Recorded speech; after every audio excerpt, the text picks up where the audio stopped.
नमस्कार साथियों एवं प्यारे बच्चों, प्रिंस कोचिंग क्लासेज के YouTube चैनल पर आपका बहुत ही हार्दिक स्वागत है। आज हम कक्षा 9 NCERT गणित प्रश्नावली 6.3 रेखाएं और कोण के उदाहरण 7 और 8 करेंगे। बच्चों, ये उदाहरण आपको ध्यान से समझने हैं। यदि आपको समझ में आए तो आप इस क्लास को अधिक से अधिक लाइक करें, चैनल को सब्सक्राइब करें, साथ ही इन सभी क्लासों को अपने दोस्तों के साथ, अपने मित्रों के साथ अधिक से अधिक शेयर जरूर करें। तो देखो उदाहरण नंबर 7, आकृति 6.37 में ये आकृति में दी हुई है। यदि QT लंब है PR, कोण TQR बराबर 40 डिग्री और कोण SPR बराबर 30 डिग्री है तो x और y का मान ज्ञात कीजिए। देखो QT लंब है PR पर, लंब का मतलब होता है 90 डिग्री का कोण, मतलब यहाँ बन रहा है 90 डिग्री का कोण। और कोण TQR बराबर 40, TQR मतलब ये वाला जो कोण है वो 40 डिग्री है। और SPR बराबर 30, कोण SPR मतलब ये वाला कोण 30 डिग्री है।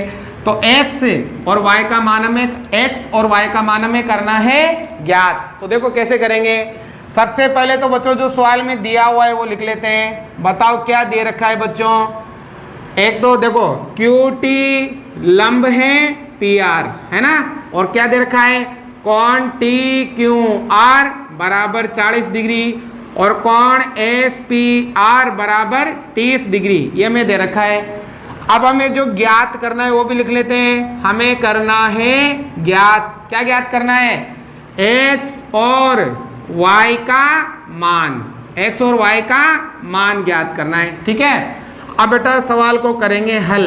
तो उत्पत्ति में हम क्या करते हैं, सवाल को हल करते हैं। तो देखो सबसे पहले हम x का मान ज्ञात करेंगे। कैसे, ये वाला त्रिभुज लेंगे हम QTR, ये वाला। बताओ त्रिभुज के अंदर बनने वाले तीनों कोणों का योग कितना होता है, 180 डिग्री होता है। त्रिभुज के अंदर बनने वाले तीनों कोणों का योग कितना होता है, 180 होता है। तो ये वाला त्रिभुज लेंगे। देखो त्रिभुज कौन सा, QTR से, ठीक है, QTR। अब त्रिभुज के अंदर बनने वाले तीनों कोणों का योग होता है 180, मतलब 40 डिग्री को प्लस 90 डिग्री को और प्लस x को, इन तीनों कोणों को जोड़ने पर कितना आएगा, 180 डिग्री। कारण क्या लिखोगे, या तो लिखो प्रमेय 6.7 यही थी प्रमेय कि त्रिभुज के तीनों कोणों का योग होता है 180 डिग्री। अगर प्रमेय नहीं लिखते हो तो हिंदी में लिख दो कि त्रिभुज के तीनों अंतः कोणों का योग, या फिर शॉर्ट में अंग्रेजी में लिख दो ASP, एंगल सम प्रॉपर्टी, त्रिभुज के कोण गुणधर्म से, एंगल सम प्रॉपर्टी ASP। इसका मतलब ये होगा कि त्रिभुज के तीनों अंतः कोणों का योग कितना होता है, 180 डिग्री होता है। ठीक है, अब देखो यहाँ इन दोनों को जोड़ लो। 40 में 90 जोड़ा 130 प्लस x बराबर 180। ठीक है, अब हमें x का मान ज्ञात करना है। तो 130 का पक्षांतरण कर देंगे, यहाँ ये प्लस का है तो उधर किसका हो जाएगा, माइनस का। तो x बराबर आ जाएगा 180 माइनस 130 और x बराबर, अब 180 में से 130 घटाओ, कितना आ गया, 50 डिग्री। तो ये आ गया आपके x का मान। मतलब ये वाला कोण कितना होगा बच्चों, ये वाला कोण होगा आपके 50 डिग्री। ठीक है, आगे बात समझ में। अब देखो y ज्ञात करना है। तो y ज्ञात करने के लिए PSR ये वाला त्रिभुज लेंगे हम, है ना। और इस त्रिभुज में क्या नियम है कि त्रिभुज के अंदर बनने वाले दो कोणों का योग तीसरे कोण के बाहर बने बहिष कोण के बराबर होता है। प्रमेय नंबर 6.8 पढ़िए ना अपन ने, क्या पढ़िए कि त्रिभुज के अंदर बनने वाले दो कोणों का योग तीसरे कोण के बाहर बने बहिष कोण के बराबर होता है। मतलब इन दोनों कोणों का जोड़ इस कोण के क्या होता है, बराबर होता है। ठीक है, तो देखो अगर हमें y ज्ञात करना है तो y क्या होगा, x प्लस 30, है ना, x प्लस 30। मतलब त्रिभुज का नाम लिख दो पहले। त्रिभुज कौन सा, त्रिभुज PSR से, ठीक है ना, PSR ये वाला। अब इसमें नियम है कि त्रिभुज के अंदर बनने वाले दो कोणों का योग तीसरे कोण के बाहर बने बहिष कोण के बराबर होता है। तो लिखो, क्या लिखोगे, y का जो मान है वो x और प्लस 30 डिग्री के बराबर होगा। कारण क्या लिखो, या तो प्रमेय नंबर 6.8 या फिर लिखो बहिष्कोण, है ना, बहिष्कोण। ठीक है, ये हो जाएगा। अब देखो y का हमें मान ज्ञात करना है। बताओ x का मान कितना, 50 प्लस 30, तो बताओ y बराबर 50 और 30 कितना आ गया, 80। ठीक है, तो ये आ गया आपके x और y का मान। बहुत ही आसान था, ध्यान से करना। ठीक है, तो दोनों प्रमेय आपको इस प्रश्नावली में काम लेनी है। 6.7 और 6.8 जो मैंने पिछले क्लास में करवाई थी, उसका लिंक आपको डिस्क्रिप्शन में और इस क्लास के अंत में मिल जाएगा। वहां से दोनों प्रमेय को आप जरूर समझे, बाकी बहुत ही आसान है। अब देखो उदाहरण नंबर 8, ध्यान से समझने भाई। क्या लिखा है, आकृति 6.38 में फिर से यह आकृति दे रखी है।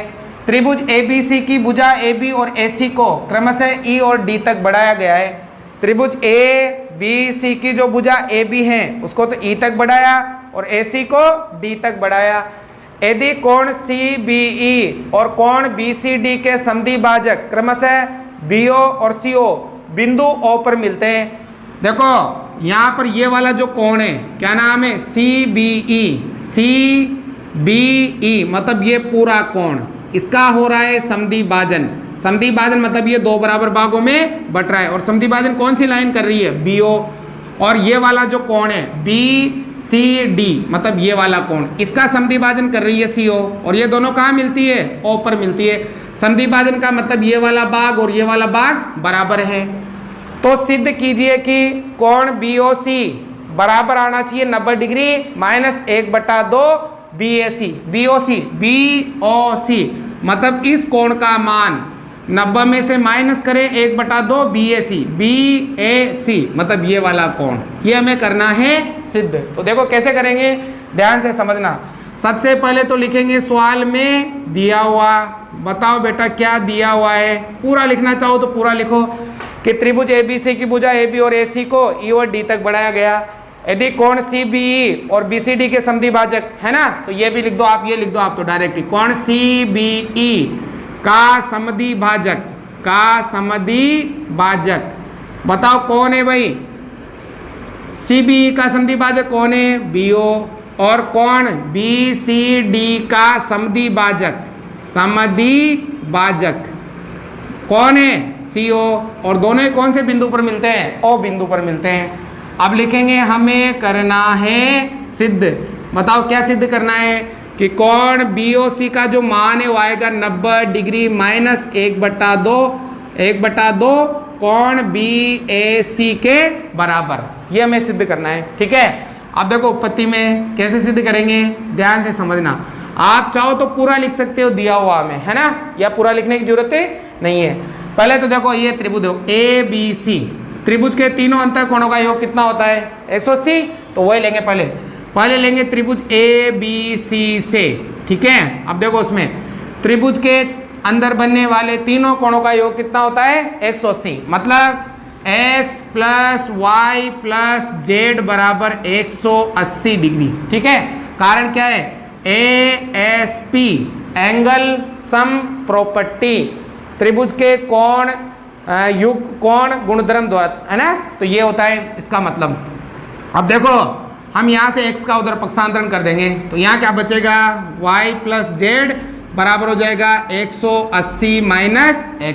ठीक है, ये प्लस का किस में जाएगा, माइनस में, और इसे मान लेंगे समीकरण नंबर 1। ठीक है, अब देखो जब इसने कहा कि इस कोण का समद्विभाजन हो रहा है और इस कोण का समद्विभाजन हो रहा है, मतलब ये वाला कोण और ये वाला कोण क्या है, बराबर। ये वाला कोण और ये वाला कोण क्या है, बराबर। मान लो मैं इस कोण को नाम दे देता हूँ P और इसको नाम दे देता हूँ Q। अब जो ये P है इस पूरे का क्या है, आधा, और ये Q है इस पूरे का क्या है, आधा, क्योंकि समद्विभाजन हो रहा है ना। तो देखो यहाँ जो P है, P वो क्या है, इस पूरे कोण का आधा है, CBO का, किस CBE का, सॉरी, है ना, CBE मतलब ये वाला, ये P किसका आधा है, 1/2 CBE का। और जो Q है, Q है ना, वो किसका आधा है, इस पूरे कोण का, BCD का। Q 1/2 है BCD का। ठीक है ना, ये हमें दे रखा है, इसका आधा हो रहा है, इसका मतलब ये वाला इस पूरे का आधा और ये वाला इस पूरे का आधा हो गया। अब देखो इस त्रिभुज में बताओ, त्रिभुज के तीनों अंतः कोणों का योग यहाँ भी कितना होता है? 180 होता है ना। तो ये लेंगे त्रिभुज, कौन सा त्रिभुज लेंगे हम? BOC से। अब यहाँ भी त्रिभुज के अंदर बनने वाले तीनों कोणों का योग कितना होता है? 180 होता है। तो देखो किस किस का, P का नाम O ले लेते हैं पहले, O को प्लस P को प्लस Q को जोड़ने पर कितना आएगा? 180। क्यों आएगा? ASP एंगल सम प्रॉपर्टी, त्रिभुज के कोण गुण धर्म द्वारा, है ना। तो या कह सकते हो कि त्रिभुज के तीनों अंतः कोणों का योग कितना होता है? 180 डिग्री होता है। आ गया। अब देखो हम P और Q को उधर भेज देंगे, ठीक है, क्योंकि हमें इसका मान लाना है इसके सामने, तो इन दोनों को उधर भेज देंगे। तो दोनों प्लस के किसके जाएंगे? माइनस के। तो O बराबर हो जाएगा 180 डिग्री माइनस का P और माइनस का Q। अगर आप यहाँ से माइनस कॉमन लेते हो तो यहाँ क्या आ जाएगा? प्लस आ जाएगा। ठीक है, हो गया। अब देखो कोण O का तो O है, ये कोण लगा दो, ठीक है। कोण O बराबर हो जाएगा 180 डिग्री माइनस, अब देखो P का मान, ये रहा P का मान कितना है? 1/2 CBE प्लस Q का मान 1/2 BCD हो जाएगा। हो गया। अब देखो कोण O का तो O, 180 का 180 माइनस, बताओ इन दोनों में से क्या कॉमन आ रहा है? 1/2 बाहर निकालेंगे, आगे कॉमन, अंदर क्या बचा? CBE प्लस BCD बचेगा, यही बचेगा ना। अब देखो ध्यान लगाना, ये हो गया। अब बेटा देखो ये वाला CBE ये वाला कोण, ठीक है। अब ध्यान देना यहाँ पे, ये तो सेम लिखो कोण O, ये कोण O बराबर, ठीक है। अब देखो ये जो CBE है, CBE मतलब ये वाला पूरा कोण, तो ये इसमें क्या नियम लगाएंगे कि त्रिभुज के अंदर बनने वाले दो कोणों का योग तीसरे कोण के बाहर बने बहिष कोण के बराबर होता है। मतलब अगर x और z को जोड़े तो कौन सा कोण आएगा? CBE आएगा, ठीक है। मतलब देखो 180 का 180 माइनस 1/2 और इस CBE की जगह क्या लिख सकते हैं? x plus Z. अब प्लस है तो प्लस। अब इसी प्रकार BCD मतलब ये वाला कोण, तो इसमें भी वही नियम कि त्रिभुज के अंदर बनने वाले दो कोणों का योग तीसरे कोण के बाहर बने बहिष कोण के बराबर होता है। तो मतलब BCD को कैसे लिख सकते हो? x प्लस y लिख सकते हैं, ठीक है। समझ में आ गई ये चीज? देखो ये वाला कोण इन दोनों कोणों के योग के बराबर होगा और ये वाला कोण इन दोनों कोणों के योग के बराबर होगा। अब देखो कोण O का तो O, ठीक है, बराबर 180 का 180 माइनस 1/2। अब देखो x और x पास में ले लो, x प्लस x और उधर क्या बच गया? z plus y। अब देखो कोण O बराबर 180 माइनस 1/2। अब देखो 1x और 1x हो गया आपके 2x प्लस z और y का मान देखो ये रहा, z प्लस y कितना है? 180 माइनस x। तो z प्लस y की जगह क्या लिख सकते हैं भाई? क्या लिख सकते हैं? 180 माइनस x लिख सकते हैं ना, 180 माइनस x लिख सकते हैं। कोण O का तो O 180 माइनस 1/2। अब देखो 2x तो है प्लस का और 1x है माइनस का, तो दो में से एक गया तो x माइनस 180 हो जाएगा, ठीक है। अब देखो 1/2 को अंदर गुणा करेंगे तो कोण O बराबर 180 माइनस 1/2 को x से गुणा किया 1/2x और माइनस एक, देखो ये minus minus minus plus minus और माइनस माइनस प्लस हो जाएगा। अब 1/2 को 180 से गुणा किया तो देखो 1/2 को 180 से गुणा करेंगे, 2 से 1 कटेगा 90 बार, तो कितना आ जाएगा? 90 डिग्री आ जाएगा। आ गया। अब देखो यहाँ पर देखो यहाँ पर 180 प्लस का है भाई, 180 किसका है? प्लस का है, तो माइनस प्लस क्या होगा? माइनस, है ना। अब देखो कोण O का पूरा नाम लिख दो, ये रहा BOC। तो कोण BOC बराबर एक, देखो 90 180 में से 90 घटाओ 90 माइनस 1/2, 180 में से 90 घटाए तो 90 माइनस 1/2। अब x का पूरा नाम, x ये रहा बी ए सी। कौन कौन सा? बी ए सी। क्या सिद्ध करना था? यही सिद्ध करना था, इति सिद्धम। आगे समझ में? तो बच्चों आपको ये ध्यान पूर्वक समझने हैं, इसको थोड़ा ध्यान से समझना, बहुत ही आसान है, ठीक है। तो आज की क्लास आपके यही समाप्त होती है। उदाहरण आपकी इस प्रश्नावली के समाप्त हुए। जल्दी हम प्रश्नावली 6.3 करेंगे। समझ में आए तो लाइक शेयर सब्सक्राइब जरूर से जरूर करें। Thank you.